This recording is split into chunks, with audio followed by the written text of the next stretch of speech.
안녕하십니까? 오늘 저희는 히브리서 8장과 9장 1절부터 22절까지의 내용을 함께 보겠습니다. 범위의 내용을 통해 더 좋은 언약의 중보가 되신 예수라는 제목을 중심으로 공부해 보겠습니다.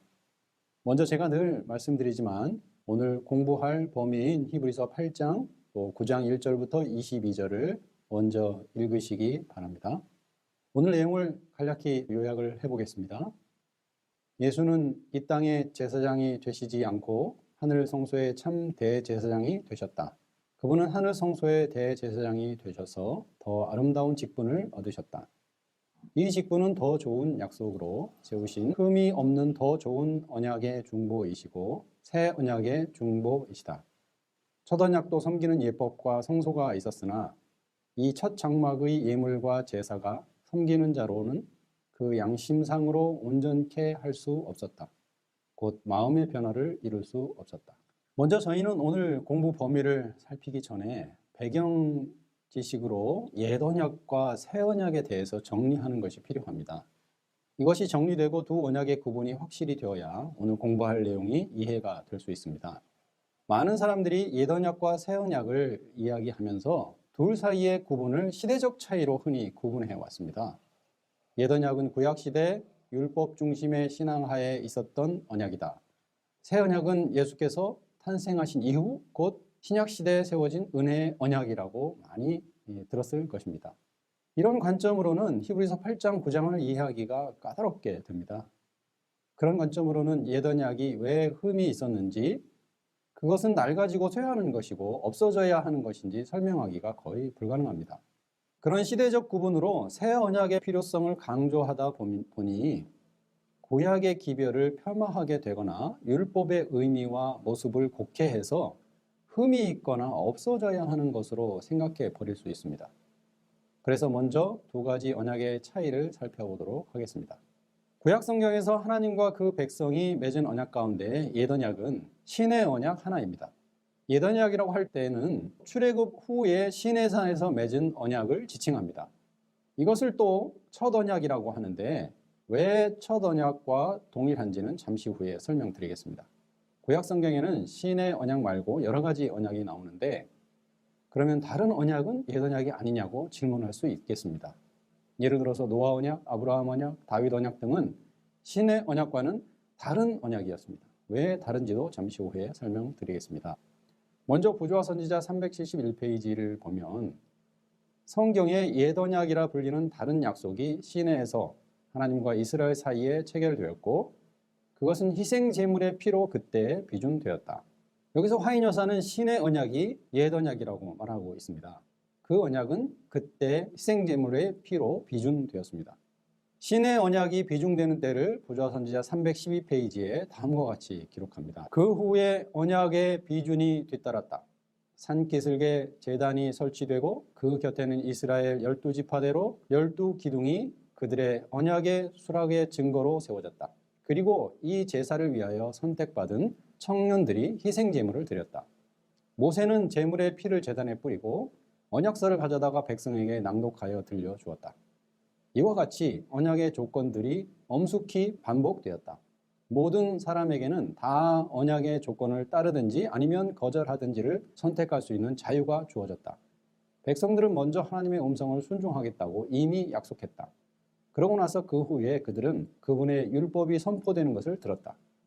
이 언약이 얼마나 많은 것을 내포하고 있는지를 알 수 있도록 하기 위하여 율법의 원칙들이 상술되었다. 다시 백성들은 이구동성으로 여호와의 모든 말씀을 우리가 준행하리다라고 대답하였다. 모세가 율법대로 모든 계명을 온 백성에게 말한 후에 피를 취하여 그 책과 그 백성에게 뿌려 이르되 이는 하나님이 너희에게 명하신 언약의 피라 하였다. 희생제물의 피로 비준할 때에 언약서를 백성에게 낭독하고 백성은 순종하겠다고 약속합니다.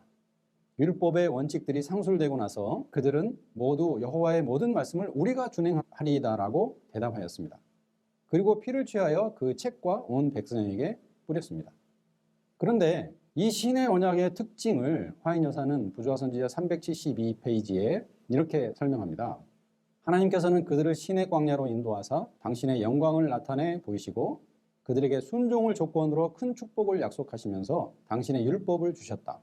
백성들은 그들의 마음의 죄악과 그리스도 없이는 그들이 하나님의 율법을 지킬 수 없다는 것을 인식하지 못하면서도 선뜻 하나님과 언약을 맺었다.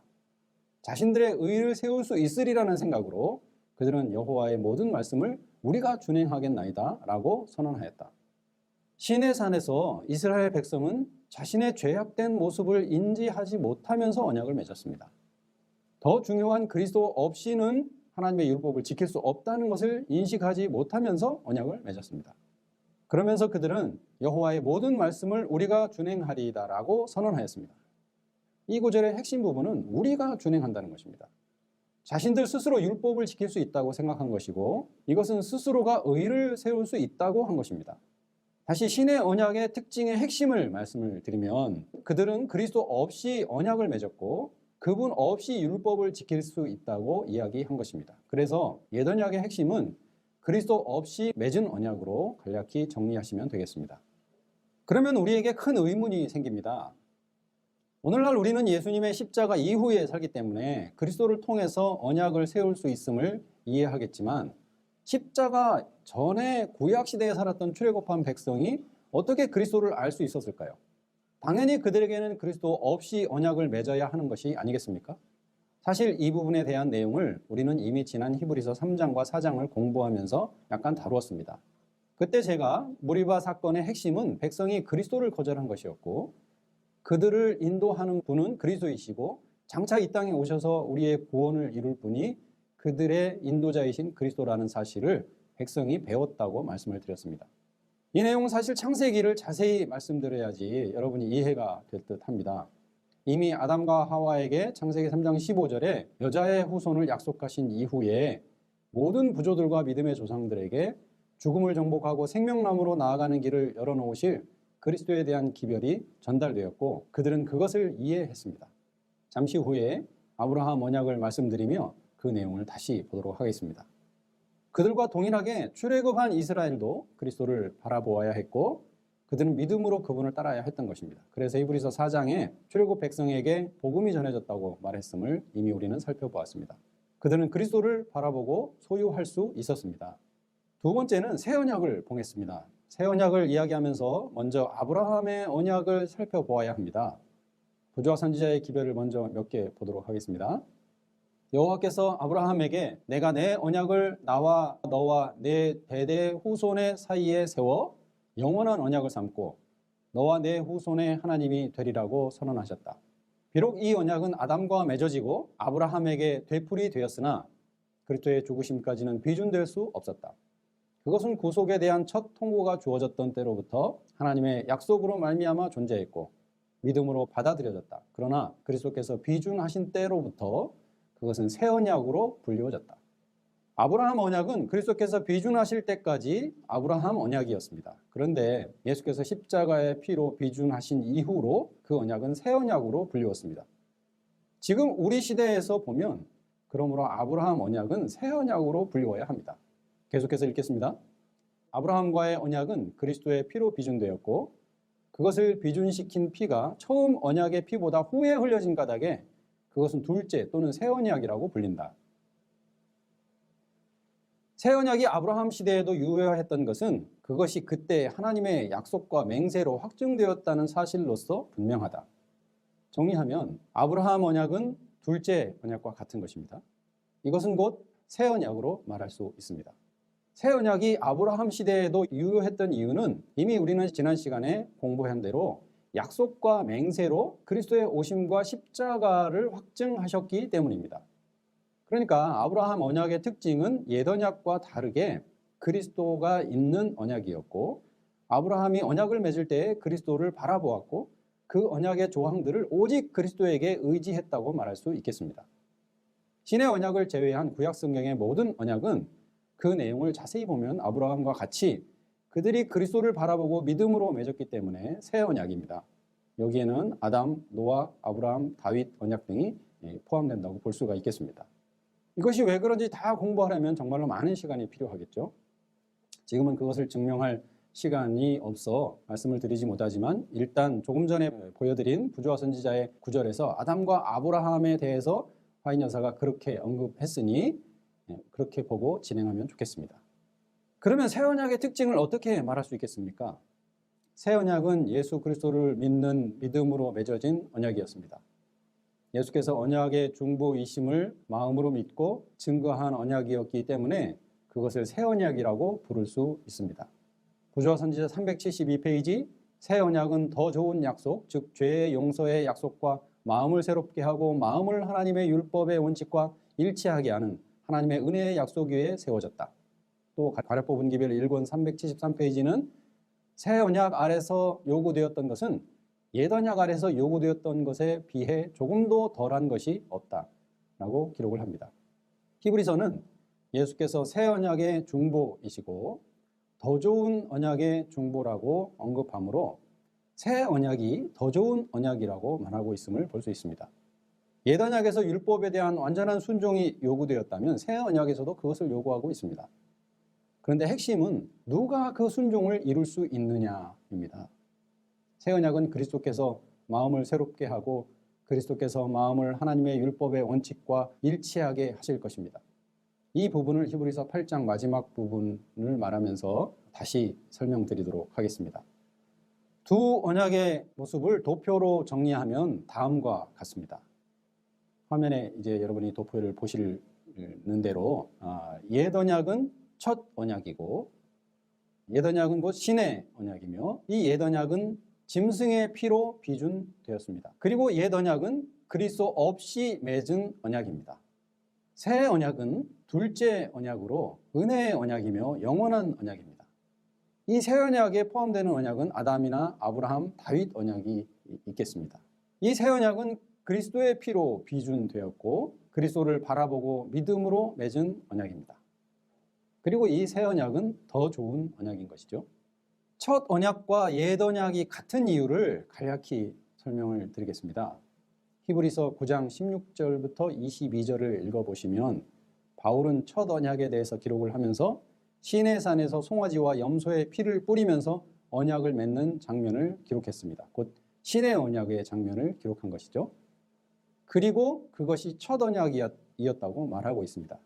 그래서 첫 언약도 피로 세워졌고 시내산에서 세워진 첫 언약, 곧 옛 언약이 그때 모세가 백성에게 송아지와 염소의 피를 뿌림으로 인해서 언약이 맺어졌던 것을 이야기를 하는 것을 볼 수 있습니다. 그래서 옛 언약과 첫 언약은 같은 신의 언약을 이야기하고 있다는 것을 우리가 이해해 볼 수 있겠습니다. 히브리서 8장, 9장 오늘 우리가 공부할 범위를 크게 세 부분으로 나눌 수 있겠습니다. 8장 1절부터 13절, 그리고 9장 1절부터 10절, 9장 11절부터 22절 이렇게 세 부분으로 나누겠는데요. 먼저 8장을 간략히 요약을 하면 하늘에서 위엄의 보좌 우편에서 참 대제사장이신 예수는 참 장막을 부리는 자시다. 그 장막은 주께서 베푸신 것이고 하늘에 있는 성소이다. 예수는 이 땅의 제사장이 되시지 않고 하늘 성소의 제사장이 되셨다. 하늘 성소의 대제사장이 되셔서 더 아름다운 직분을 얻으셨다. 이 직분은 더 좋은 약속으로 세우신 더 좋은 언약의 중보이시다. 왜냐하면 첫 언약이 흠이 있고 낡아져 새 언약에 대한 약속을 주셨기 때문이다. 결국 8장은 두 가지 이야기입니다. 먼저는 하늘 성소와 하늘 대제사장 직분에 대한 언급입니다. 지상 성소가 하늘 성소의 본을 쫓아 된 것이라고 기록했습니다. 사실 이 부분도 따로 공부해야 할 정도로 재림교회에 있어서는 중요한 부분이지만 오늘 화인 여사의 언급만 읽고 넘어가도록 하겠습니다. 그러면 새 언약의 성소는 어떤 것인가? 진리를 연구하는 자들이 히브리서를 다시 펴보았을 때 그들은 둘째 언약, 곧 새 언약의 성소가 암시되어 있다는 것을 발견하게 되었다. 여기 새 언약의 성소가 나타나 있다. 첫 언약의 성소는 사람이 치고 모세가 세운 것이었으나 이 성소는 사람이 친 것은 아니요 하나님께서 치신 것이다. 먼저 있던 성소에서는 이 세상의 제사장들이 봉사하였으나 나중 성소에서는 하나님의 우편에 앉으신 우리의 대제사장 그리스도께서 봉사하고 계신다. 먼저 것은 세상에 있었고 나중 것은 하늘에 있다. 두 번째는 예수께서 하늘 성소의 대제사장이 되셔서 더 아름다운 직분을 얻으셨고 이 직분은 더 좋은 언약의 중보라고 말합니다. 그분이 더 좋은 언약의 중보이신 이유는 첫 언약 곧 옛 언약이 흠이 있기에 흠이 없는 새 언약의 약속을 주셨기 때문입니다. 새 언약의 특성이 더 좋기 때문에 예수님의 대제사장 직분은 더 좋은 언약의 중보가 됩니다. 그런데 왜 예수께서는 새 언약의 중보, 더 좋은 언약의 중보가 되실까요? 혹은 그분의 대제사장 직분이 이 땅의 제사장 직분보다 더 아름다운 직분으로 불리워질까요? 옛 언약의 실패는 예수가 아닌 자신을 의지했기 때문입니다. 시내산의 이스라엘은 우리가 행하겠나이다라고 말하므로 자신들이 율법의 요구에 순종하려고 했지만 얼마 지나지 않아서 언약을 파기할 수밖에 없었습니다. 새 언약 하에서는 주의 종들이 그리스도를 의지하고 그분을 바라보았습니다. 그분을 통해서 율법의 모든 요구와 변화를 이룰 수 있음을 이해했습니다. 그들의 소망은 오직 그리스도에게 있었습니다. 히브리서 8장 8절부터 12절은 예레미야 31장 31절 이하를 인용하면서 새 언약에 대한 약속을 언급을 합니다. 새 언약은 저희 열조들의 손을 잡고 애굽 땅에서 인도하여 내던 날에 저희와 세운 언약과 같지 않았습니다. 옛 언약 곧 신의 언약과 같지 않았습니다. 새 언약에서는 내 법을 저희 생각에 두고 저희 마음에 이것을 기록하리라고 하십니다. 곧 마음의 변화를 이루심을 말했습니다. 그 마음의 변화를 이루어서 나는 저희에게 하나님이 되고 저희는 내게 백성이 됩니다. 곧 하나님과 하나가 되는 것입니다. 예수께서 더 좋은 언약의 중보가 되시고 그 제사장 직분이 더 아름다운 직분으로 불리워지는 것은 그분이 마음의 변화를 이루시기 때문입니다. 하나님과 하나가 되게 하시기 때문입니다. 그런데 마음의 변화는 어떻게 이루어질까요? 여기서 마음이란 죄 가운데에서 하나님과 등 돌린 우리의 모습을 핵심적으로 생각해 볼 수 있습니다. 우리가 하나님과 원수된 상태가 변화를 이루어야 하는 우리의 마음입니다. 돌아서 버린 마음은 무엇으로 되돌려 변화시킬 수 있나요? 그것은 희생적 사랑밖에 없습니다. 사랑만이 우리의 굳은 마음을 변화시켜 하나님에게 나아갈 수 있게 할 수 있습니다. 우리는 아버지에게서 떠나온 등 돌린 이들이지만 예수님의 희생을 보면 아버지에게 호감을 가지고 다시 그 아버지의 사랑을 진심으로 볼 수 있게 됩니다. 그 일을 이루시려고 예수께서는 인자로 이 땅에 오셨고 십자가에 죽으셨습니다. 그 모든 곳에서 그분은 희생적 사랑을 사셨고 또 그것으로 죽으셨습니다. 사랑의 반응에 의한 마음의 변화를 이끌어내시기 때문에 예수님의 대제사장 직분은 더 아름다운 직분입니다. 그분이 사랑으로 율법의 요구에 능히 순종할 수 있게 이끄시기 때문에 예수께서는 더 좋은 언약의 보증이십니다. 두 번째 부분인 9장 1절부터 10절도 같은 이야기를 이어갑니다. 이 부분을 요약을 해보면 첫 언약에도 섬기는 예법과 성소가 있었다. 성소, 지성소, 언약궤, 속죄소와 덮는 그룹과 제사장의 첫 장막 봉사와 둘째 장막의 매년의 봉사가 있었는데 첫 장막이 서 있을 동안에 성소에 들어가는 길이 아직 나타나지 아니하였다. 이 첫 장막의 예물과 제사가 섬기는 자로 그 양심상으로 온전케 할 수 없었다. 곧 마음의 변화를 이룰 수 없었다. 이것은 개혁할 때까지 육체의 예법으로 맡겨둔 것이다. 첫 장막이 서 있을 동안에 성소에 들어가는 길이 아직 나타나지 아니하였다는 8절 말씀은 지난주에 공부했던 6장 19절에 우리가 이 소망으로 휘장 안에 들어간다는 말씀이 생각나게 하는 그러한 구절입니다. 그리스도 없었던 첫 언약에서는 성소에 우리는 따라서 들어갈 수 없었습니다. 곧 하나님과 하나가 될 수 없었습니다. 그분의 존전에 이를 수 없었습니다. 그러나 새 언약의 중보이신 예수를 따라서 우리는 들어갈 수 있게 되었습니다. 참 장막을 부리는 예수로 인해서 드디어 그 길을 따라갈 수 있게 되었습니다. 이런 개념으로 보면 휘장 안에 들어간다는 말과 성소에 들어간다는 말이 동의어임을 이해할 수 있습니다. 첫 장막의 예물과 제사가 섬기는 자로 그 양심상으로 온전케 할 수 없었다는 말씀은 그 첫 언약의 모습으로는 마음의 변화를 이룰 수 없다는 것입니다. 그리스도께서 하늘 대제사장으로 자신의 피 흘림을 통해서 우리에게 그 깊은 사랑을 울리셔야지 우리의 마음이 움직일 수 있습니다. 그 마음의 변화는 이것을 하라 저것을 하라를 통해서는 이룰 수 없는 것입니다. 형식을 세우고 조항을 강조해서는 가능하지 않은 것입니다. 피로 이루신 사랑을 통해서 가슴을 울려야 합니다. 그것을 하신 분이 십자가의 예수 그리스도이십니다. 그렇기 때문에 예수 그리스도는 더 좋은 언약의 중보이십니다. 새 언약의 중보이십니다. 나머지 셋째 부분은 더 좋은 제물이신 예수님과 관련이 있기 때문에 다음 주제로 넘겨서 다루겠습니다. 오늘은 여기까지 하겠습니다. 감사합니다.